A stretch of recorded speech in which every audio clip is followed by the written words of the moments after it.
Баршаңызға сәлем. Ұйқы безі ауруларының белгілері және оны емдеудің жолдары. Ұйқы безі аурулары өте қауіпті болуы мүмкін және оның туындауынан тек ауырсыну синдромы арқылы ғана күдіктенуге болады. Ұйқы безінің белгілі бір патология кезінде қалай ауыратынын және басқа қандай белгілері болатынын осы видеоны соңына дейін көріп, толық ақпарат алыңыз. Достар, пайдалы ақпаратты жалғастырмас бұрын каналға жазылып, қоңырау белгісін баса кетіңіз. Сонда келесі жарық көретін пайдалы ақпараттарды жіберіп алмайтын боласыз. Ұйқы безі ас қорыту жүйесінің органдарына жатады. Өйткені ол ақуыздарды, көмірсуларды және майларды қорытуға арналған көп көлемдегі фермент бар ұйқы безі сөлін шығарады. Ұйқы безінің бір мезгілде эндокриндік функцияны атқаруы, яғни инсулин мен глюкагон гормондарын шығаруы оның бірегейлігі болып табылады. Инсулин глюкозаны жасушалар мен тіндерге тасымалдауға көмектеседі. Мұнда ол энергия көзіне айналады және осылайша оның қандағы деңгейін төмендетеді. Инсулин антагонисі глюкагон керісінше әрекет етіп, қандағы глюкоза деңгейін арттырады. Бұл гормондардың бірлескен жұмысы ағзадағы глюкозаның қалыпты концентрациясын сақтауға мүмкіндік береді. Ұйқы безінің аурулары өзекті медициналық мәселе болып отыр. Қант диабетіне бүкіл әлем бойынша миллиондаған адам шалдыққан. Панкреатит өлім-жітім саны көп болатын ең қауіпті патологиялардың бірі болып саналады. Ұйқы безінің қатерлі ісігі өмір сүру деңгейі 5 жылдан төмен ең қауіпті ісік түрлерінің бірі болып табылады. Ұйқы безінің патологиялары әртүрлі сипаттағы ауырсыну ретінде көрініс табуы мүмкін. Қатты және сыздау, әлсіз және қарқынды болып. Әйелдер мен еркектердегі ұйқы безінің құрылымы мен орналасуы бірдей. Сондықтан ерлер мен әйелдерде ұйқы безінің қалай ауыратыны арасында ешқандай айырмашылық жоқ.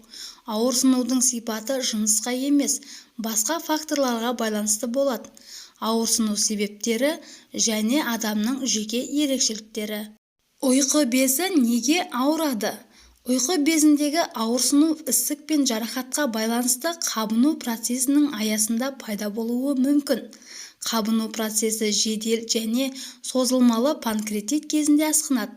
Бұл ауру кезіндегі ауырсыну синдромы әдетте ұйқы безі сөлінің ферменттері тағамның орнына ұйқы безі тінін қорыту бастауымен байланысты болады. Панкреонекроз, яғни панкреаттың асқынуы кезінде ұйқы безі жасушаларының бір бөлігі өледі, кейде бүкіл орган зардап шегеді. Ұйқы безінің қатерлі ісігі кезінде ауырсыну әдетте ісік көлемі ұлғайып, айналасындағы органдар мен тіндерді қыса бастағанда пайда болады. Ұйқы безі ауруларының асқынуын тудыруы мүмкін бірнеше фактор бар. Олар: біркелкі тағам, фастфуд пен майлы тағамды жиі тұтыну, алкогольді ішімдікті шамадан көп мөлшерде ішу, темекі шегу, кейбір дәрі-дәрмекті бақылаусыз қабылдау, яғни ішке қабылдайтын концентративті антибиотиктер, зәр айдау құралдары, паразит зақымдауы. Созылмалы панкреатиттің 60-70% алкогольге байланысты туындайды. Ал темекі шегу алкогольдің ұйқы безіне кері әсерін күшейтеді және аурудың асқыну қаупін арттырады. Егер ұйқы безінің қатерлі ісігі туралы айтатын болсақ, онда шамамен ауру анықталған жағдайдың 10%-ында ауру тұқым қуалайтын бейімділікке байланысты болса, 90%-ы қант диабеті, созылмалы панкреатит, темекі шегу, D3 витаминінің жетіспеушілігі сияқты басқа факторларға байланысты дамиды. Осымен ұйқы безінің неге ауыратынын білсек, енді ұйқы безі қалай ауырады, соған кезек берсек. Ұйқы безінің көптеген ауруларына ауырсыну тән. Көбінесе ауырсыну ошағы сол жақ қабырға астында және эпигастрий аймағында орналасады. Бірақ адам арқамен жатқан кезде ауырсыну белге қарай ығысып, күшейе түсетін жағдайларда кездеседі. Ешкім тек ауырсыну синдромы негізінде диагноз қоя алмайды. бұл кешенді зерттеуді қажет етеді. Дегенмен дәрігер ұйқы безінің қалай ауыратынына байланысты белгілі бір проблеманы болжауы мүмкін. Қатты ауырсыну. Көбінесе қатты ауырсыну сол жақ қабырға астында және асқазан аумағында пайда болады. Белде және арқада болуы мүмкін, немесе бүкіл денені қамтуы мүмкін. Мұндай ауырсыну әдетте жедел панкреатит және созылмалы панкреатиттің асқынуы кезінде пайда болады. Ал алкоголь мен майлы тағамдар асқынуды өршітуі мүмкін. Панкреатит кезінде ауырсыну әдетте тұрақты және ауырсынуды басатын және спазмолитиктерді қабылдағаннан кейін бәсеңдемейді. Бірақ денені алға еңкейтсе немесе іштің жоғарғы бөлігіне салқын нәрсе қойса, ауырсыну синдромы әсіреуі мүмкін. Сыздаған ауырсыну. Сыздаған ауырсыну бұл өткір және созылмалы ауру кезінде пайда болуы мүмкін. Қарқындылығы төмен біртіндеп күшейетін ауырсыну. Сыздаған ауырсыну созылмалы панкреатиттің соңғы сатыларында ұйқы безінің атрофиясында жиі байқалады. Жүрек айнуы, құсу, жүрек қыжылы бар ауырсыну. Іш бұлшықеттерінің тырысуы және қатты ауырсынумен біріктірілген бірнеше рет қайталанған құсу өткір панкреатиттің белгісі болып табылады. Панкреонекроз кезінде іштің ауруы, дене қызуының көтерілуі, сарысу мен қан бар құсуы жиі кездеседі. Улану үйлескен ауырсыну, жүрек айнуы, құсу, терінің және шырышты қабаттардың сарғаюы, салмақ жоғалту. Бұл белгілер созылмалы панкреатитке және ұйқы безінің асқынған қатерлі ісігіне тән. Бірақ кейбір науқастарда бұл ауру симптомсыз болатынын және белгілі бір уақытқа дейін белгі бермей өтетінін айту керек.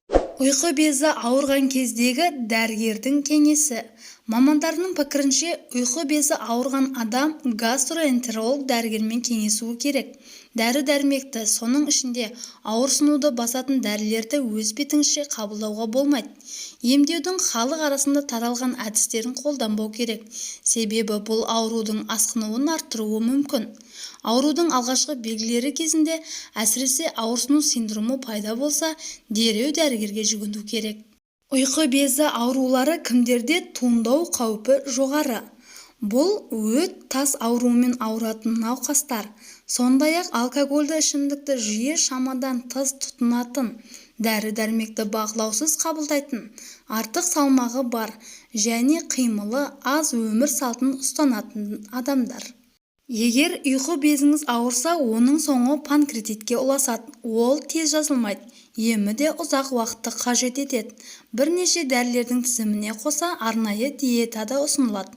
Сіздің сүйікті тағамдарыңыздың кейбірінен бас тартқыңыз келмесе, халықтық жолмен дертіңізге дауа табыңыз. Ол үшін мынадай 3 емді қолдансаңыз болғаны, ауруыңыздан әп-сәтте-ақ айығасыз. Аскөк дәні. Емдік тұнбаны дайындау үшін 1 шай қасық аскөк дәнін 20 мл қайнаған суға саласыз. Ыдыстың қақпағын мықтап жауып, тұндырып қоясыз. Шамамен 1 сағаттан соң дайын болған тұнбаны сүзіп алып, 1 жұтымнан күні бойы ішесіз. Лимон және сарымсақ. Бұл рецепте ұйқы безі ауруына ем болады. Оны дайындау үшін 2-3 дана лимон, 3 бас сарымсақ, 100 грамм ақ желкен қажет. Панкреатиттен біржолата құтылғыңыз келсе, осы емдік қоспаны әзірлеңіз. Алдымен қажетті заттардың бәрін тазалап жуып, блендерден ұсақтайсыз. 1 келкі езілген қоспаны шыны ыдысқа салып, тоңазытқышқа қойыңыз. Дайын болған қоспаны тамақтанудан 15 минут бұрын қабылдайсыз. Емді 3 ай жалғастырасыз. Сосын 2 ай үзіліс жасап, саулығыңызға қарай емді жалғастырасыз. Қара құмық. Ұйқы безі ауруына қарсы тұратын қара құмық екенін білесіз бе? Бойыңызды билеген аурудан 10 күнде құлан таза айығасыз. Ол үшін 10 күн бойы кефирге бұқтырылған қара құмық жеуге әдеттеніңіз. Ботқаны дайындау үшін 1 стакан қара құмық жармасына жарты литр кефир құясыз. Қақпағын жауып түнге қалдырасыз. Таңертең жақсылап жейдетілген қара құмықты таңғы асқа жейсіз. Егер тым көп тамақ жеуге үйренбеген болсаңыз, бұл мөлшерді 2-ге бөліп таңертең және кешке жеуге болады. 10 күннен соң емді тоқтатасыз. Арада 10 күн өткізіп, қажет болса тағы қайталаңыз. Қымбатты оқырман, бұл әдістерді қолданғаннан кейін 2-3 күнде оң нәтижесін көре бастайсыз. Қабырға астының ауырғаны басылып, өзіңізді жайлы сезінесіз. Сонымен қатар үлкен дәретке де қалыпты барып жүргеніңізді байқасыз. Әрі теріңіз тегістеліп, бетіңіз тазарады. Ал бүгінгі пайдалы ақпаратым сіздерге ұнаса, видеоға лайк басып, төменге өз пікіріңізді қалдыра кетіңіз.